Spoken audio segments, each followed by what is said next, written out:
絵を描き始めたばかりの頃、人を描くことは私にとってとても高い壁でした。写真やイラストをお手本にして描こうとしましたが、どこから手をつけたらよいのかすら分かりませんでした。とりあえず線を真似して描いてみるのですが、あまりうまくいきません。初心者の私には写真やイラストは情報が多すぎて、必ずしも良い練習方法とは言えませんでした。この高い壁を乗り越えるきっかけとなったのが、ラフで形を捉えるようになったことでした。絵をうまく描く一番大切なコツは、ラフを描くことだと断言します。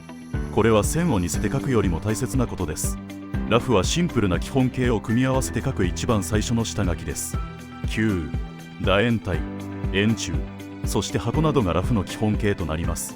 人間をはじめ、この世界のあらゆるものは、シンプルな形の組み合わせでできています。球は、その中でもよく使う基本形です。この動画を見れば、球とその変形である楕円体の描き方、そして球を使った人の頭部のラフの描き方がわかります。球が描けるようになれば、人のラフを描ける日はもう間近です。まず球の描き方について説明します。球は円を立体的に見えるように描いたものです。そのため、まずは円が描けるようになる必要があります。円を描く練習方法については、こちらの動画を見てください。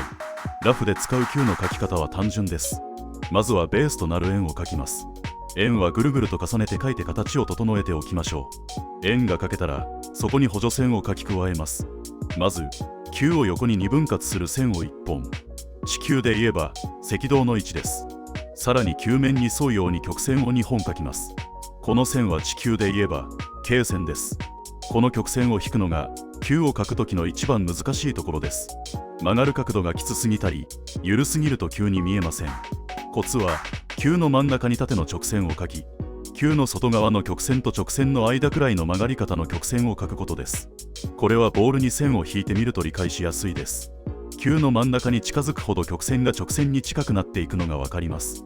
難しいですが、焦らずしっかりと球の形を捉えて描きましょう。補助線を描き終わったら球が出来上がります。平面的な円を補助線を描くことで球に見せているわけです。他に陰影をつけて球にする方法もありますが、ラフを描くときにはあまり使いません。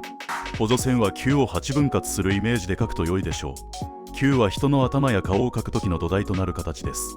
この球を人の頭と考えて、仮にこの縦方向の線がある側を正面とします。目や口を描き加えると人の頭のように見えます。この顔の真ん中を通る縦線は、人体を縦に2等分する線で、正中線と呼ばれます。人を描くときには、とても大切な補助線です。これを使って人の顔の向きを変えることもできます。球のもう一つの線を正面とすると逆方向を向いた顔になります。補助線の描き方で顔の方向をコントロールすることができます。上や下に顔の向きを変えるのは難しいです。球の形を正しく把握するデッサン力が必要となります。まずは球を真横から見た状態から始めて、いろいろな向きに球を描けるようになっていきましょう。実際の人間の頭部は完全な球ではなく、少し縦に潰れたような形です。これは人間の頭蓋骨の特徴でもあります。頭蓋骨は正面の幅が狭く、側面の幅が広い形になっています。この潰れた球に、さらに顎がくっついて頭蓋骨となります。人のラフを描く時の球の用途は他にもたくさんあります。足や腕の関節、腰などです。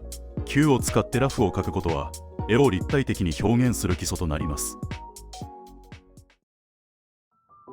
球の次は楕円体を描いてみましょう。楕円体は上下、あるいは左右から潰して変形させたような球形です。楕円体は楕円から描き始めます。楕円が描けたら、球の時と同じように補助線を描き加えます。基本的な描き方は球の時と同じです。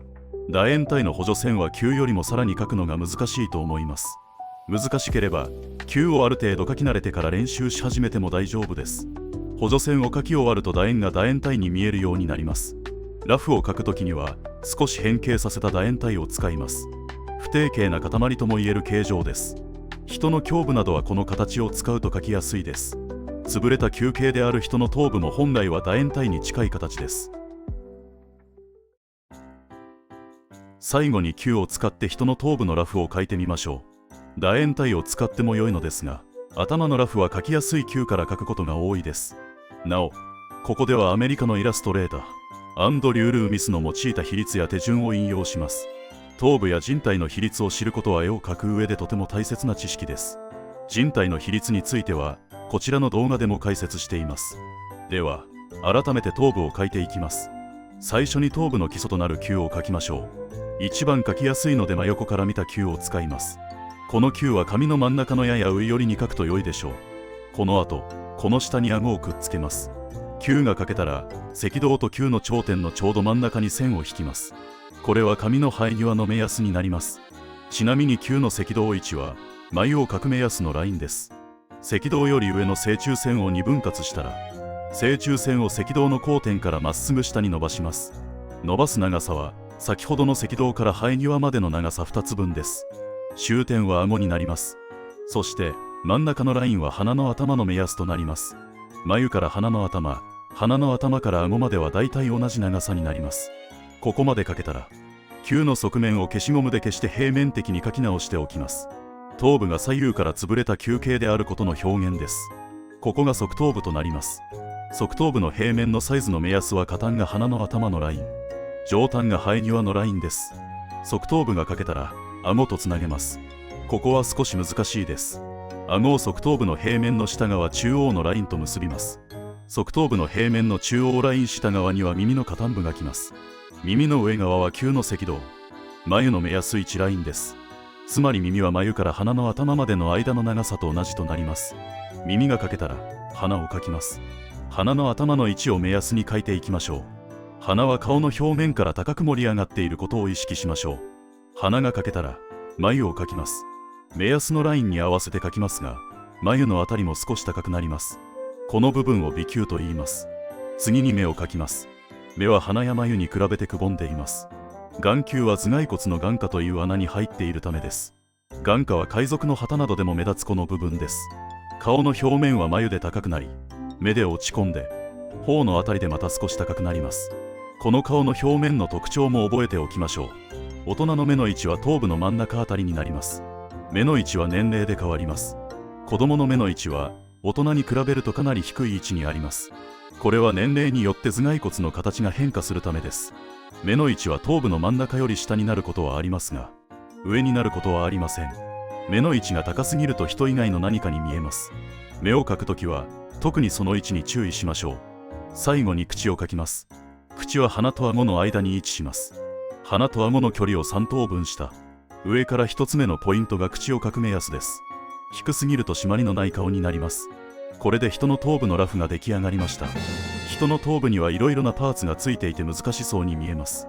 しかし球をベースに決まった比率でパーツを配置していけば、思ったより簡単にラフを描くことができます。あとはこのラフの情報量を増やしていくだけです。ただし今回の比率で描けるのは成人男性の頭部です。子供や女性、デフォルメされたアニメのキャラクターなどは少し異なった比率を持っています。これらを描く時の頭部は全体的により球に近く、目などのパーツの位置も下がり気味になります。詳しくはこちらの動画で解説しています。まずは成人男性の頭部比率を人の頭の基本比率として覚えておくと便利です。初心者の頃はいきなり難しいものを描こうとしてたくさん失敗しました。写真のモデルやアニメや漫画のキャラクターを描きたくなりますが、これはちょっとした罠です。線だけを真似して似せようと頑張っても画力をつけるのには遠回りです。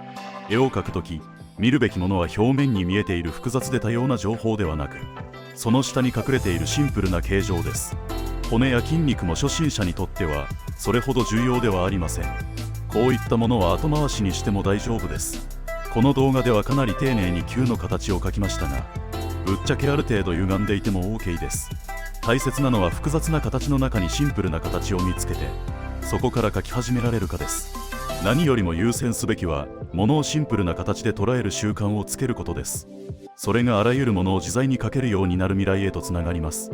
描いてさえいればいずれ綺麗な球や楕円体を描けるようになってきます。まずはラフを描く手法として球を描くところから始めてみてください。それでは今回の動画は以上です。当チャンネルでは初心者の方向けのちょっとした知識やコツで絵を描く力を伸ばす情報を発信しています。更新は週1回を目指しつつ不定期です。ぜひチャンネル登録してお待ちください。ご視聴ありがとうございました。